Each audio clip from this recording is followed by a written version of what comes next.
Dr. Rachel Levine. Remember this name. Dr. Rachel Levine was sworn in as the first female 4-star admiral in the U.S. Public Health Service Commissioned Corps just this week.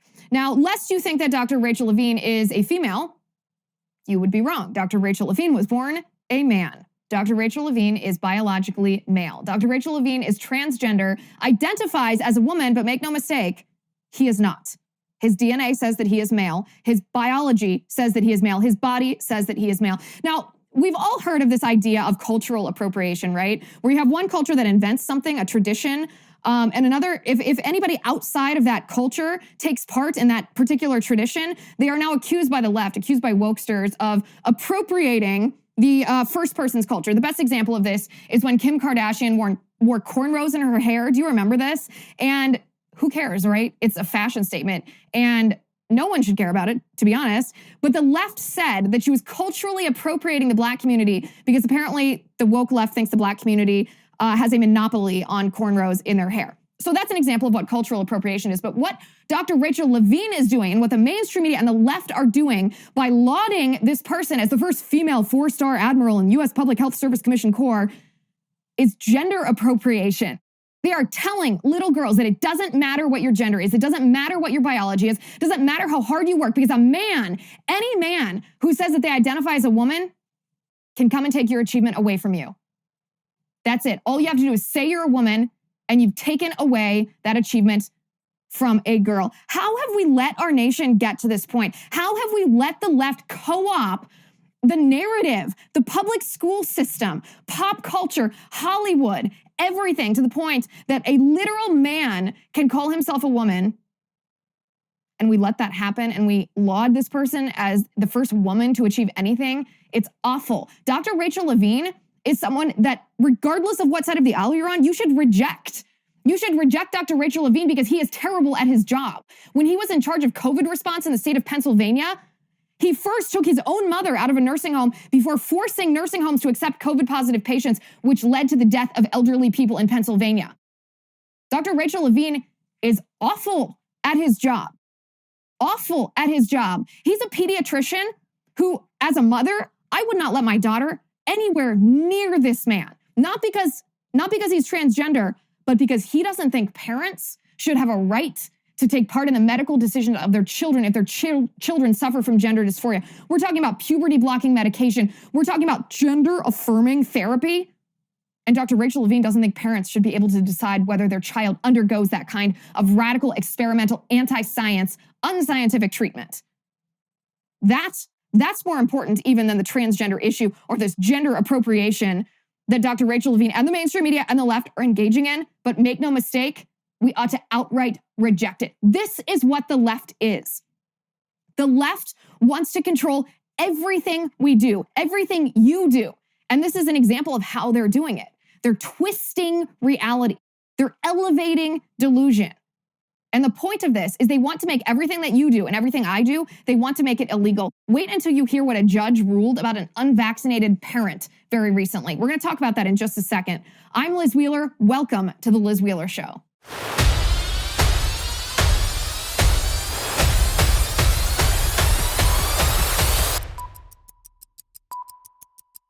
So I'm a relatively new parent. I mean, it in one sense feels like my daughter was just born. She was born in January. In another sense, it feels like she's been part of our family forever. It's hard to imagine the time before I had her. And I've talked to other parents who've been parents a lot longer than I have. And apparently this is a very common feeling like it's been both forever and just a moment. But as a parent of a little girl, an 8-month, well, actually 9 months, she'll be 9 months very shortly, a 9-month-old baby, it is unfathomable to me to imagine being in scenarios that would cause the left to want to take my child away from me. And I know that sounds hyperbolic, but a judge recently made a ruling in the state of New York about a parent regarding the custody of their child based on the parent's vaccination status. You will be as aghast as I am over this. This actively agitates me to hear about this happening to another parent. And we're going to talk about that in just a second. But first, I want to talk to you about NUTRAFOL. We all know that half the people who are watching this show right now are balding men. You know who you are. Yes, you. I'm talking to you. Now, there's a holistic solution for men that promotes both healthier hair and whole body wellness without drugs or prescriptions. You know me, I'm very crunchy. I like solutions like this. NUTRAFOL is clinically shown to improve hair growth, thickness, and visible scalp coverage without compromise. 21 potent natural ingredients support sex drive, better sleep, and less stress, too, in addition to the hair. In a clinical study, men showed progressive improvement in hair growth and thickness after 3 and 6 months. That's why NUTRAFOL is trusted and recommended by more than 1,500 top doctors. Basically, what I'm saying is you can grow thicker, healthier hair, and you can support our show, win-win, by going to NUTRAFOL.com and entering the promo code Liz to save $15 off your first month subscription. This is their best offer anywhere. It's only available to U.S. customers for a limited time. Plus, if you use my promo code, free shipping on every order. So get $15 off at NUTRAFOL.com, spelled NUTRAFOL.com, promo code Liz. It's worth it. It's pretty cool. I think you should do it. NUTRAFOL.com, promo code Liz. Okay, so a Manhattan justice, this is in the matrimonial court, a Manhattan justice by the name of Matthew Cooper recently ruled that a father of a 3-year-old girl, the father of this his little daughter, would be denied visitation rights. Now, this justice, by the way, just for a little backstory, he's presiding over a pretty messy divorce between the mother and the father. Obviously sad, obviously heartbreaking. And the father he's just denied the father visitation rights to his 3-year-old girl because the sole reason is because the father has not been vaccinated against COVID-19. I'm not exaggerating here. This is the sole reason that this father has been denied visitation of his 3-year-old girl. So this is what Justice Matthew Cooper is his name. He says, here, in-person parental access by defendant is not in the child's best interest. Yeah, seeing her father is not in her best interest. And there are exceptional circumstances that support its suspensions. He goes on to say, the dangers of voluntarily remaining unvaccinated during access with a child while the COVID-19 virus remains a threat to children's health and safety cannot be understated. I think actually it can. I think that this is a gross exaggeration. This is obviously me talking now. This is so wildly unscientific that this judge has the power to deny this father access to his baby girl based on the fact that he doesn't want to get the COVID-19 vaccine. That's one thing in and of itself. The second thing is the unscientific assertion that this child's health and safety is at risk if the father doesn't get vaccinated. We know what the risk to children is from COVID-19. We know that children are more likely to die from the flu if they contract the flu than they are to die from COVID-19 if they contract COVID-19, even the Delta variant. So this judge has the audacity, thinks he has the power to literally control this man's life to the point of denying him access to see his own baby girl if he doesn't get the COVID-19 vaccine. And he actually enumerates his own opinion. The judge goes on to say, unfortunately, and to my mind, incomprehensibly, a sizable minority seizing upon misinformation, conspiracy theories, and muddled notions of individual liberty have refused all entreaties to be vaccinated. So let's just get one thing clear here. The left is truly awful. This father, this is the real kicker. This killed me when I read this, absolutely killed me. This father already had COVID-19. He has natural immunity. According to the science, natural immunity is 27 times better than artificially induced immunity from a vaccine. 80 million people in this country have voluntarily declined the COVID-19 vaccine for reasons of their own. 80 million people. So what kind of precedent is this judge trying to set? That 80 million people are unfit to be parents? That 80 million people should live in fear of the government removing their children from their home because of their choice not to get the experimental COVID-19 vaccine that causes short-term side effects, and we don't even know what kind of long-term side effects are caused? 80 million people in our country are now in the crosshairs because of a judge like this. A judge who, by the way, he talks about misinformation, is peddling misinformation that has been handed through the mainstream media all the way from the highest points in our country, from Fauci and from Biden himself. This is what the left is doing, by the way. This is not an isolated incident. This is a very important point that I wanted to make that I thought when I was reading this. As you can tell, the story is absolutely outrageous. It causes me to feel agitation because I feel like those of us who have chosen not to get vaccinated are now doing something illegal. We're now at risk of losing our children should we happen to ever be in front of a court where a judge wants to take our children away from us, to punish us for choices we've made about our personal health? What business is it of this judge in the first place to ask about the vaccination status of the parent? It's not their business at all. But this is what the left has been doing. The left has been trying to redefine the idea of child welfare for a number of years now. And it's been this concerted effort by the left has become very evident, not just in this case, but in other cases. They're trying to redefine what abuse is, what neglect is. I mean, previously, the idea of abuse and neglect is, are you harming the child physically, emotionally, or psychologically? Neglect has been defined. Are you clothing? Are you feeding this child? Are you leaving them alone?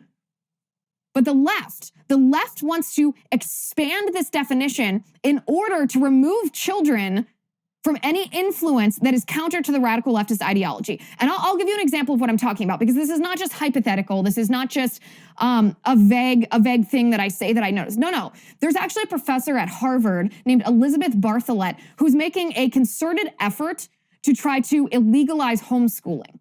We've talked about her before. We've talked about homeschooling before. But Elizabeth Bartholet is trying to evangelize the idea that homeschooling is abusive in and of itself.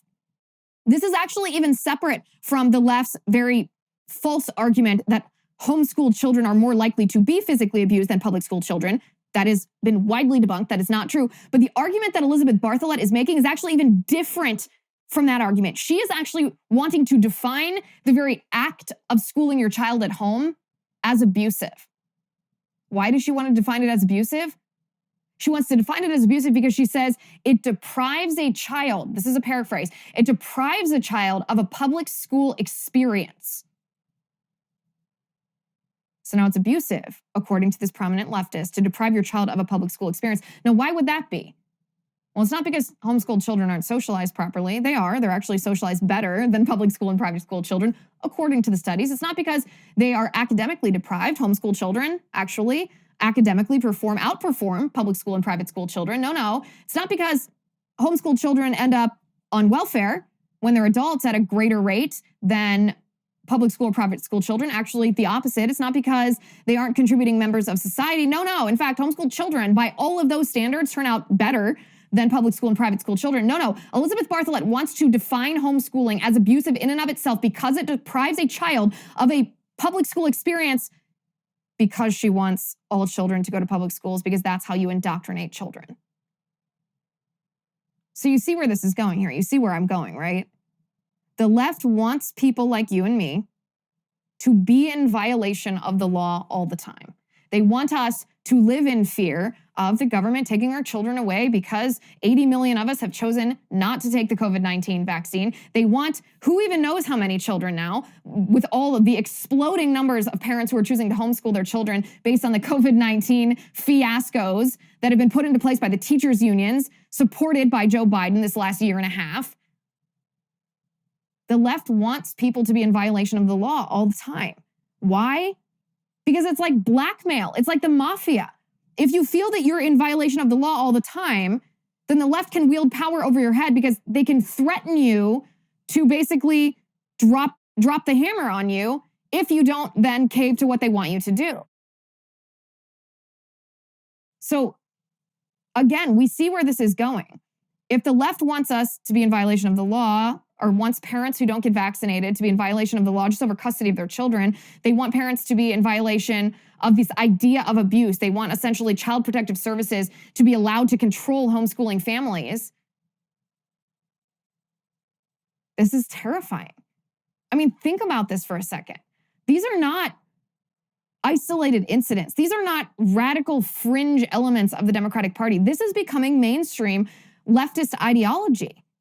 Mainstream leftist ideology that the left wants to wants to actually codify into law. They want us to be in violation of the law all the time. And this is fascinating. I was having this conversation actually with Jay Hay this past weekend, the great and powerful Jay Hay, this weekend, because it really is striking when you sit down and think about what it would be like if every bit of your existence you felt like was just skating past getting caught by police, right? If you felt like everything that you were doing was even a tiny infraction of the law, oh, maybe you won't get caught because they don't care about it, but what if you do? What if you are in violation of the law? What if it is unlawful for a parent to be unvaccinated? What if it is unlawful for a parent to homeschool? Then if they wanted to target you, they could. Again, it feels like blackmail because it is blackmail. It feels like the mafia wielding power over you, holding you hostage, because that's exactly what it is like. This is what the left wants to happen. They want you and I to be illegal. They don't want tolerance. They don't want inclusion. They want us to be illegal because that's how they think they can control us. And in fact, again, none of this is hypothetical. We see this happening. We see this being enforced.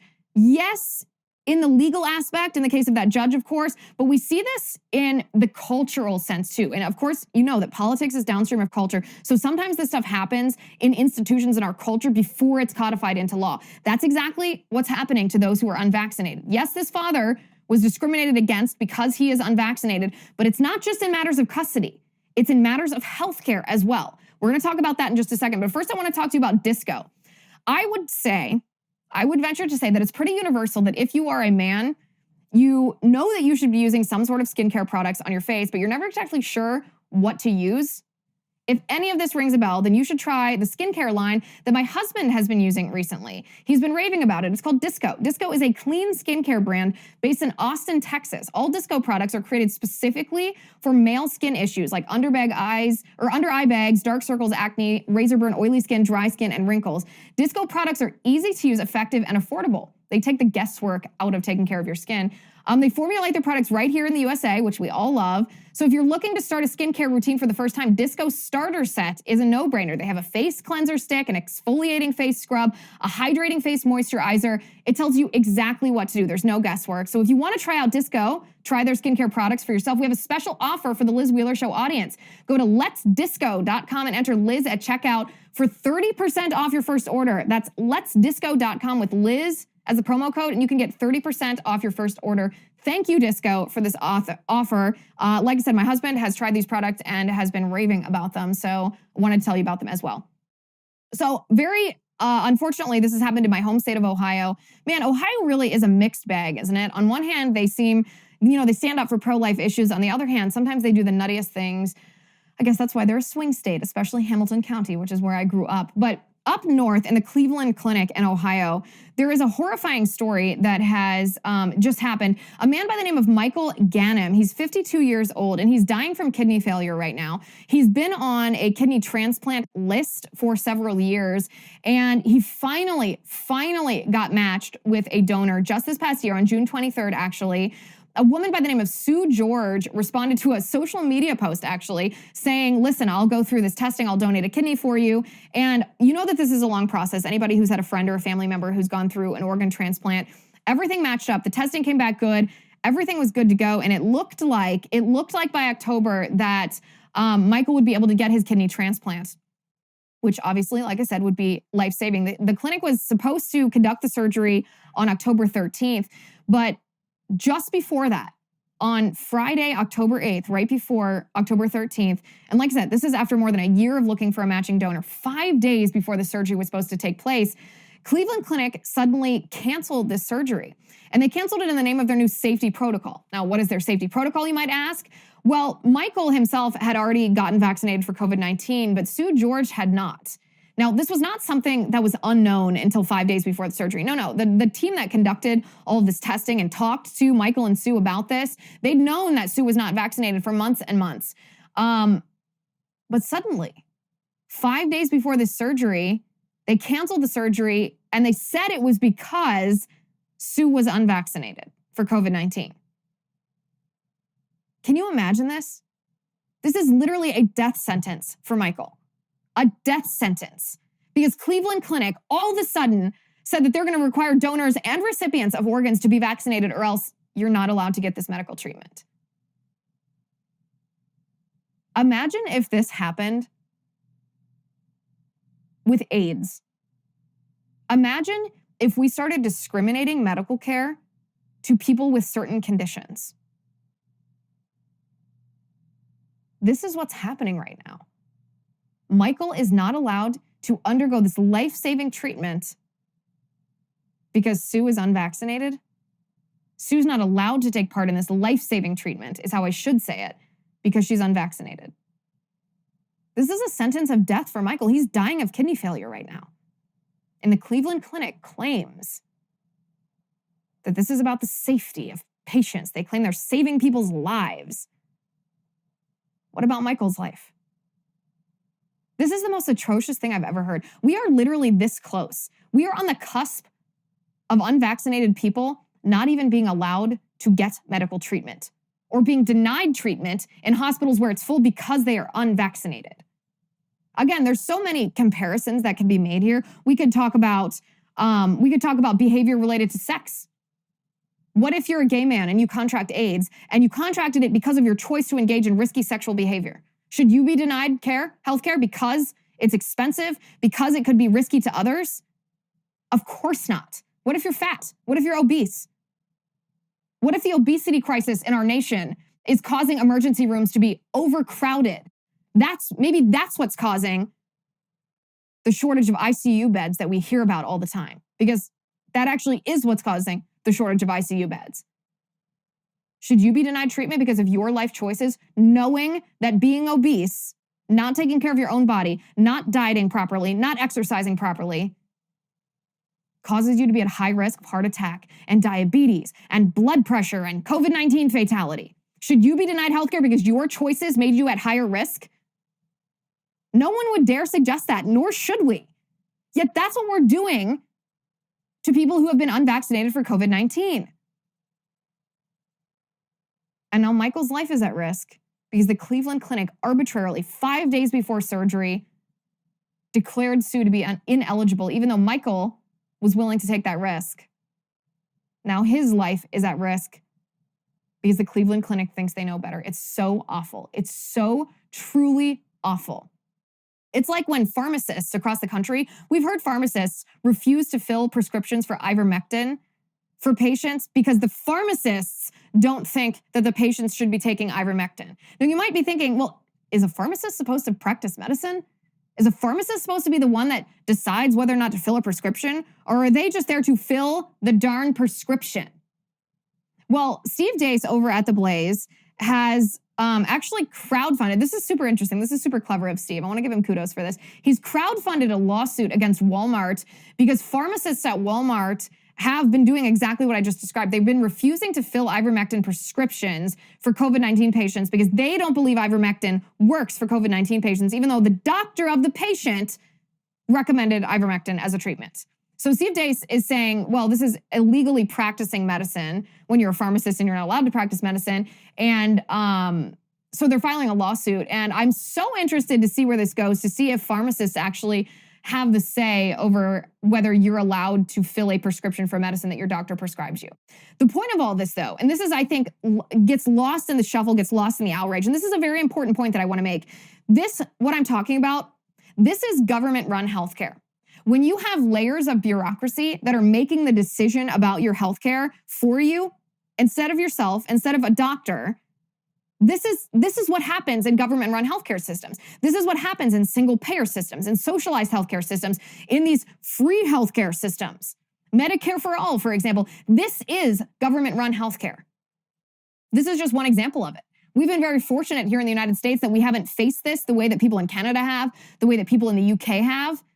But this is government-run healthcare, and this is why we shouldn't want this, why we should reject this, regardless of whether you think our healthcare system needs to be reformed. And by the way, I really do think it needs to be reformed because we also don't want insurance companies making decisions about our healthcare. We want to be the ones to make decisions about our healthcare. So yes, our healthcare system needs to be reformed, but simply taking the power away from insurance companies and giving that power to either elected officials who get drunk with power or unelected bureaucrats who are unaccountable to us, the voters, that's like jumping out of the frying pan and into the fire. It's the stupidest idea I have ever heard. And if we don't watch out, this government-run healthcare is coming at us. In fact, the Biden administration is trying this very sneaky move to give us government-run healthcare, to impose government-run healthcare on us right here in the United States. And for some reason, even the media is not talking about this sleight of hand from the Biden administration. And I have my thoughts on why exactly the media isn't covering this. We're going to talk about that in just a second. But first,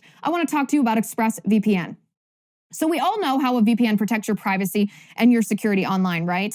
But I recently learned that you can use a VPN to unlock movies and shows that ostensibly are only available in other countries. It's actually really simple. This is how it works. You just fire up your EXPRESSVPN app, you change your location to, say, the UK, although you can do it for any country, refresh your streaming service, Netflix or Hulu or whatever you're using, and that's all there is to it. See, EXPRESSVPN hides your IP address and lets you control where you want websites to think that you are located. So you can choose from almost 100 different countries. Think about all the Netflix libraries that is. It's not just Netflix, by the way. EXPRESSVPN works with any streaming service, Hulu, BBC, iPlayer, YouTube, you name it. There are hundreds of VPNs out there, but EXPRESSVPN, in my opinion, is the best because it's ridiculously fast. I have no patience for buffering and lag, and fortunately, EXPRESSVPN has none of that. You can stream in HD, no problem. It's compatible with all your devices. If you visit my special link right now, expressvpn.com/Liz, you can get an extra 3 months of EXPRESSVPN for free. So support the show, watch what you want, protect yourself and your family online at expressvpn.com/Liz. Okay, so my theory about why even the Democrats aren't really talking about this, let alone the mainstream media, why they aren't talking about the fact that the Biden administration is trying to sneak single-payer healthcare past you. My theory for why no one is covering this is because the Democrats and the mainstream media actually don't want you to know about it because they know that you don't want it. They know that we don't want it. And so they think, well, if we just stay quiet about this, if we refuse to put any headlines out about this, then the people won't know, and we'll be able to push this through before they know, and by the time they find out, it'll be too late for them to push back. That's my theory about why even the mainstream media is not talking about this. And this is different, by the way. You'll remember during the Democratic primaries, when all of these candidates were constantly talking about healthcare. You know, we were talking about Bernie Sanders' Medicare for All. We were talking about Kamala going back and forth about prohibiting private health insurance. We were talking about a single payer that was an expansion of Obamacare. This was a major topic on the Democrat primary debate stage. But now that there's legislation, active legislation that would push this through, nobody wants to talk about it. No Democrats want to brag about this. They don't want to sell this to the American people. Why? Why don't you? Because they know we don't want this. So here's exactly what I'm talking about. This is actually in Biden's Build Back Better plan. It's amazing, isn't it? That every time you hear about Build Back Better, you don't hear about this. You do not hear about this. But here it is. It's in the actual plan. So it basically provides a ladder in the Build Back Better plan. It provides a ladder with every rung except the very last rung. So the way that they're trying to sneak it past us is it's not exactly Medicare for all. It's like Medicare for all they're going to have to do is add those additional 2 L's after this legislation is passed, and voila, they'll have Medicare for all. So here's how it works. And the Heritage Foundation did an extremely comprehensive overview of exactly how this will turn into single-payer healthcare.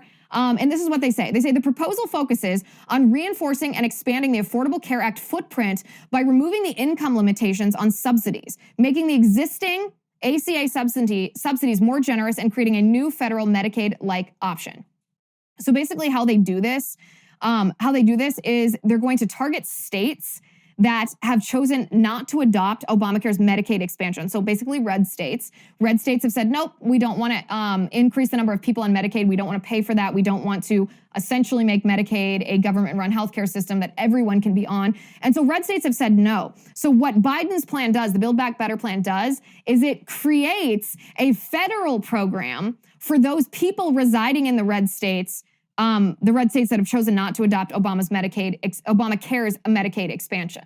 So because the states have said no, the federal Democrats are saying, okay, well, we're going to override that with a federal plan to cover all those people. So what is that? Well, it's on our way to having a federal option, this public option, right?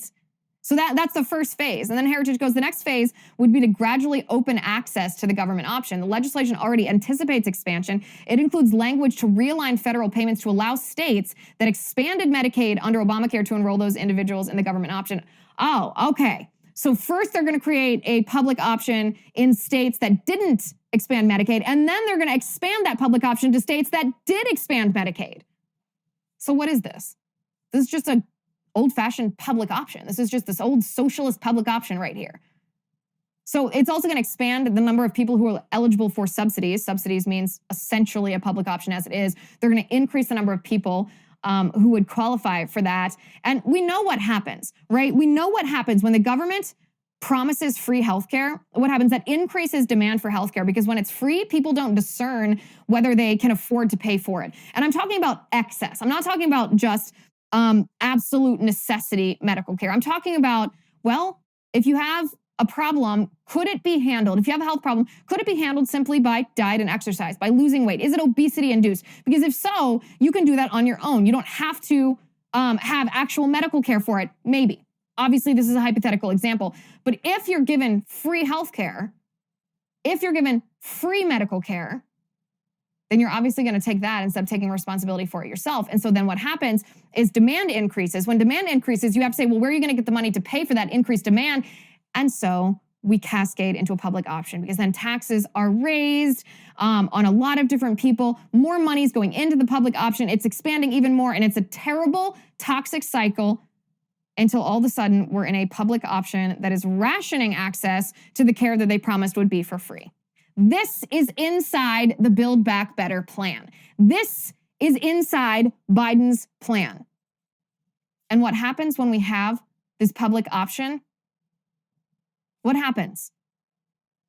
They start discriminating against people because they have to ration access. And so their justification for the rationing, well, if you're not vaccinated, maybe you don't deserve the same health care. Maybe you're the reason that the ICUs are overflowing. Maybe you're the cause of the epidemic. Maybe you shouldn't be rewarded, but rather should be punished for your behavior, since we have to decide who deserves health care anyway because we don't have the money to pay for it.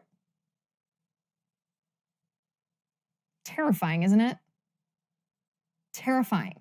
And it leaches out into every aspect of our lives, just like the guy at the beginning that we were talking about, the father who's been denied visitation with his 3-year-old daughter because he's unvaccinated. It leaches out. They want us to be illegal. They want conservatives to be illegal. And this is all part of how they do it, because it's not a neutral arbiter of healthcare. No. They've already proved that they will use your choices, your life choices, against you. If they possibly can hold your rights or your privileges, your healthcare, anything hostage, they will use it against you. Again, this isn't hypothetical. The Vice President of the United States, Kamala Harris, she was previously the Attorney General of California. This is before her days in the Senate, before her days as Vice President. When Kamala Harris was in the Senate, was the Attorney General of California, she raided the apartment of David Daleiden, my friend David Daleiden. He's one of the best pro-life activists our nation has ever known. He has risked his life. He has risked his freedom. He has risked everything to expose the law-breaking activity that happens in Planned Parenthood, the law-breaking activity that uses the body parts of aborted babies as a commodity, that sells the body parts of aborted babies. And the laws that are being broken is Planned Parenthood is adjusting the abortion procedure in order to get body parts that are undamaged from the abortion in order to sell them to body part brokers. It's disgusting. We've all seen the videos. Well, when Kamala Harris was Attorney General of California, she raided David Daleiden's apartment. He's the investigative journalist, by the way. He's not the one that committed the crime. He was reporting on a crime, but Kamala Harris, tied to Planned Parenthood, raided David Daleiden's apartment. And what did she do? Well, Daleiden's attorneys have now made the allegation that one of Harris's appointees, this would be the Deputy Attorney General, Janet Jaron, admitted that, of course, she abused the powers of her office by giving the National Abortion Federation the footage, the material that was seized during the raid in Daleiden's apartment. So Kamala Harris used the power of the government to raid the apartment of an investigative journalist, and then she gave the laptop that she stole from him to the National Abortion Federation. And of course, how does this tie into healthcare? Because the left claims abortion is healthcare. They claim these abortion businesses are healthcare entities. Imagine, Kamala Harris is now the second in the chain of command in our country. She's the Vice President of the United States of America.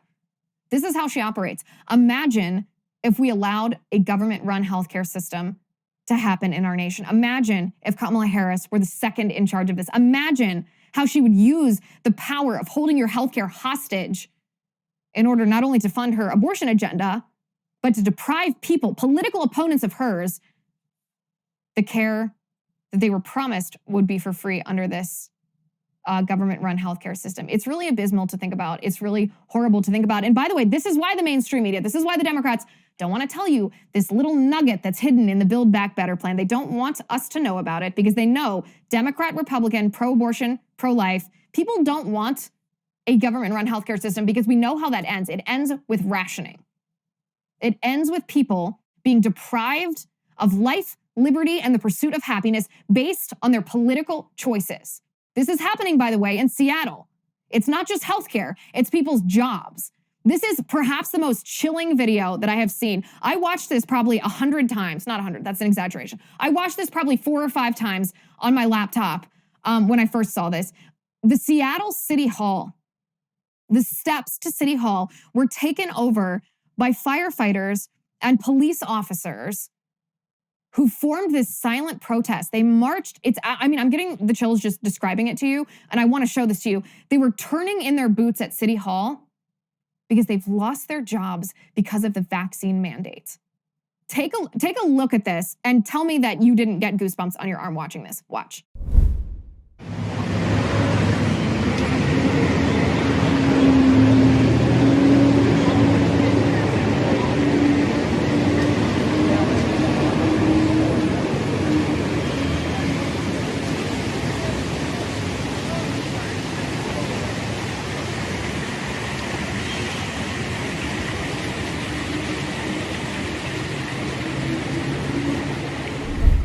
The awful thing about this is that people's lives and their safety are now going to be at risk because the Seattle Fire Department and the police department are going to be understaffed because of this vaccine mandate. And what's worse, Seattle itself is very liberal, yes, but the surrounding areas are actually conservative. But because of this concentrated power in Seattle, the people who live around Seattle in these red areas are going to be hurt by this. So again, when these bureaucrats, these liberal bureaucrats are in charge of things, they will use your politics against you. And it's truly awful to see. I just want to extend, by the way, a sincere thank you to these firefighters and police officers who have done the right thing. They have served their community. They have kept their community safe, protected us, and have been punished for it. I have no more respect than I can possibly express than for people who are willing to give up important things in the name of protecting their own rights and protecting freedom. And that's what these people are doing. They are marching up those steps, giving up their jobs because they know that their liberty is being violated. And if they aren't the ones that are going to stand up to this, then who is? So thank you. Thank you not only for serving the community of Seattle, but thank you for standing up for our freedom and our right to make these decisions about our own life. I sincerely appreciate it. Okay, on a lighter note, did you guys see on Wall Street, sitting opposed now to the charging bull, there's a giant bronze statue of Harambe, that gorilla from the Cincinnati Zoo that was shot when that mother let her child go into the gorilla enclosure?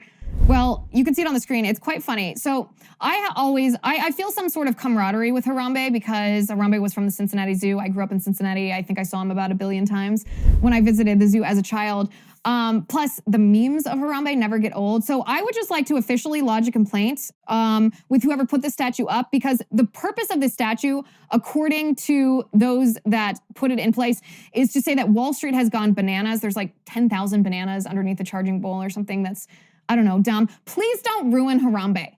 Please don't ruin Harambe for those of us who love Harambe, who want to memorialize Harambe forevermore with hilarious memes. Don't make Harambe some kind of symbol of wealth disparity or whatever it is, whatever liberal thing that you're talking about right now. Harambe is a national treasure, a national treasure. I don't know what it is with liberals liking to put these statues of things aside the charging bull to make their point. Do you remember back in 2017, there was that fearless girl, that little girl that was standing there like this? She was supposed to be there for International Women's Day to protest the lack of representation of women on Wall Street. Well, here's what I will say to that. It's funny that these activists want women to be represented more on Wall Street, but they say nothing when Dr. Rachel Levine gets lauded for achieving the status of the first female 4-star general in the U.S. Health Service Commission Corps, or whatever it's called. These people are ridiculous. Please don't take Harambe away from us. Please don't. I will never allow that. All right, on that note, I'm out of time for today. We have a lot to talk about tomorrow. Until then, think for yourself, use critical thought, question authority, follow the facts, and don't let government or corporate wokeism or cultural Marxism or anybody bully you into being a sheep. Please subscribe to the show on Apple Podcasts. Give us a 5-star rating. Write us a review. Thank you for watching. Thank you for listening. I'm Liz Wheeler. This is The Liz Wheeler Show. The Liz Wheeler Show is produced by Jonathan Hay, executive producer Chad Abbott, director of photography Kevin McRoberts, editor Alejandro Figuerella, assistant editor Michael Wall, sound mixer Robin Fenderson, post-production manager Victoria Metzel, director of marketing Emily Washler, production and talent coordinator Matt Toffler, and senior publicist Patricia Jackson. This has been a Soundfront production.